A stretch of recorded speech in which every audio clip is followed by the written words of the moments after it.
makhrajihi ikhrajul harfin min makhrajihi atau ikhrajul harfin min makhrajihi ma'a i'ta'ihi haqqihi wa misahaqihi. Sebelumnya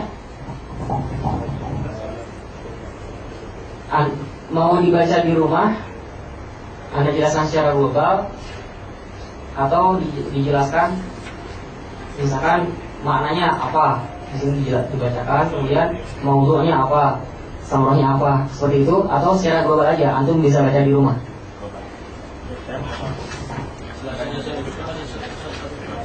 Ya, dalam setengah jam nih. Oke lah, secukupnya aja ya. Yang pertama maknanya adalah iqra'ul harfin atau ikhrajul harfin, mengembalikan setiap huruf itu ke makhrajnya dan memberikan setiap huruf itu hak-haknya dan mustahak-mustahaknya. Teman-teman semua tutup bukunya, fokus ke pendengaran,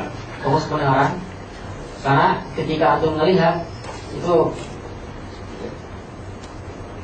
biasanya kurang fokus, beda sama ketika mau fokuskan dengan mendengar. Yang pertama maknanya itu ya, tajwid itu adalah mengembalikan setiap huruf ke makhrajnya dan nanti ada dalilnya, dan memberikan setiap huruf hak-haknya dan mustahaknya. Misalkan kita mengucapkan huruf ba, mengembalikan ke makhrajnya. Di mana makhrajnya? Siapa tadi? Makhraj betul. Sekarang haknya, hak itu adalah sifat al-lazimah, sifat yang pasti menyertai. Ba itu sifatnya apa? Kayak misalkan mata dari Miftah itu adalah anggota tubuh yang atas sesuatu yang dipakai, sesuatu yang ada di dalam tubuh lazim kemanapun dia pergi, mau ke kamar mandi, mau ke hamam, sama aja. Mau ke kamar mandi, mau ke kasur, mau kemana-kemana, mata tetap ada kan? Tapi kalau kacamata kemana-mana dipakai nggak? Enggak. Nah, mata itu adalah, kalau di sini sifatul lazimah, kalau misalkan kacamata itu sifatun aridhah. Untuk al-haq, contohnya kayak ba itu sifatnya adalah misalkan apa? Jahar. Ba, bismillahi, harus jelas. Bismillahi. Kalau kata orang Mesir, main fash. Main fash belum masak apa? Ma yanfash law ihna naqra bismillahi. Kenapa? Karena barisnya nggak jelas. Bismillahi sama bismillahi, atau gini, Bismillahirrahmanirrahim. Ada yang kayak gitu nggak tuh baca? Banyak. Lihat baknya jelas nggak? Nah, berarti itu dari situ aja udah ketahuan dia nggak pakai tajwid. Karena ba itu jelas salah satunya. Dan sifat lazimah itu minimal ada 5. Setiap huruf itu memiliki sifat yang lazimah ada 5 minimal. Seperti itu tentang makna tajwid. Kemudian mustahakul huruf, dia adalah yang kadang menyertai, kadang tidak. Dan ini adalah ditafsir wa tartib. Nanti lebih jelasnya insya Allah nanti kita masuk mendetailkan ini setelah bab tajwid. Ini kita masih bab muqaddimah, setelah itu bab maqaid, bab sifat, baru bab tajwid. Nanti di bab tajwid kita ulang lagi ini. Sekarang kita lewat dulu. Takut lama waktunya. Kemudian maudu'nya, maudu'nya adalah kalimat Al-Qur'aniyah. Kemudian samro, faedahnya apa? Ini dijelaskan di sini adalah menjaga lisan dari kesalahan dan terutama, kemudian menjaga keaslian Al-Qur'an, kemudian ya tentunya mengharap ridho Allah. Kemudian fadlu, keutamaannya jelas, seutama ilmu karena dia muta'alliqun bil Quran. Kemudian nisbatun, dia nisbatnya mana? Dia min ahadil ulum asy'ariyah. Kemudian ismunya ilmu tajwid. Kemudian istimdad, sandarannya kemana? Ya lewat Rasul. Kemudian hukum syari'. Nah, di sini nih kita perlu dibahas hukum syari'. Belajar ilmu tajwid itu hukumnya apa? Di sini kita lihat ada 2, hukum mengamalkan atau mempraktikkan tajwid sama hukum mempelajarinya. Kalau hukum mempelajarinya fardu kifayah. Kalau hukum mempraktikannya itu fardu ain. Ketika ada belajar itu fardu kifayah. Ketika ada satu orang atau satu kelompok belajar, maka yang lainnya itu ya setujuan baki.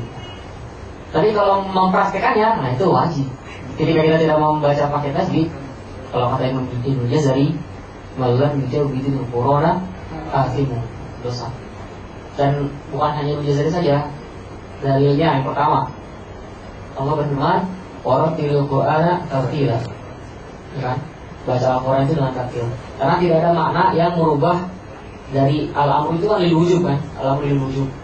Kecuali kalau misalnya ada dalil yang ada makna yang berubah dari kewajiban itu. Itu yang pertama, baca Al-Quran dengan tartil. Dan tartil itu yang tadi itu definisi tadi.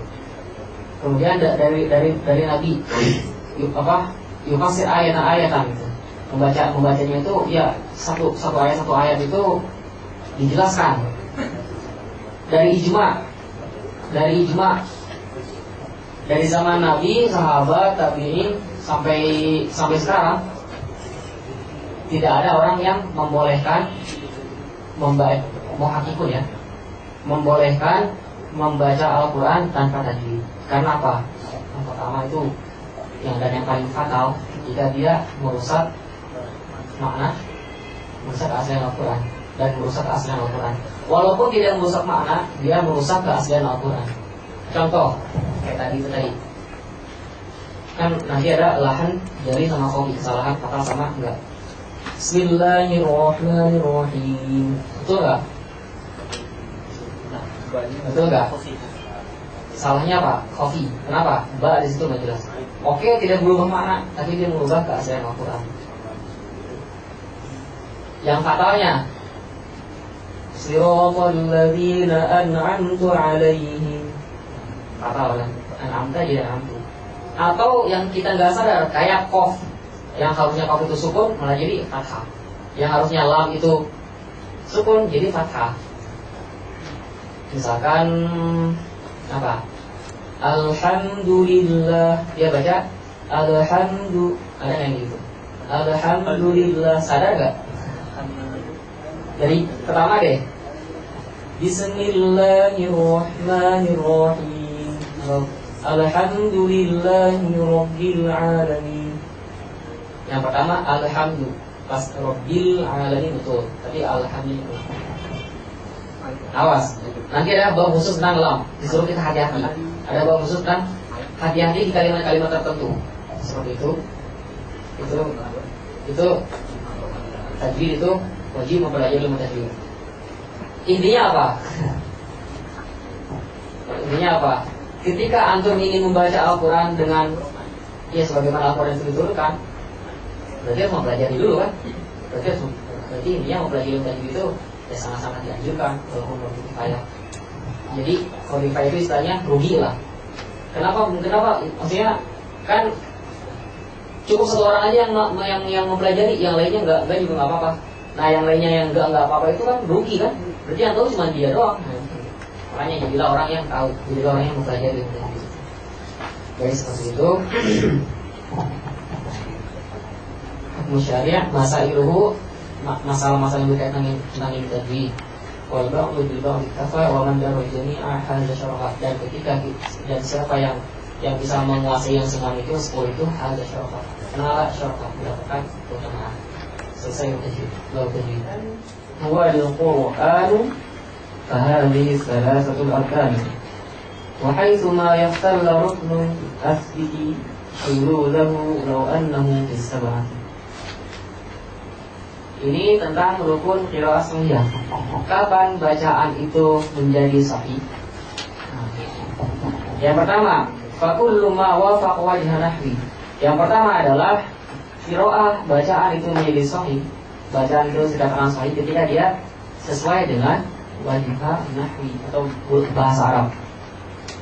Ketika dia tidak sesuai dengan bahasa Arab, nah itu berarti bacaannya syadz.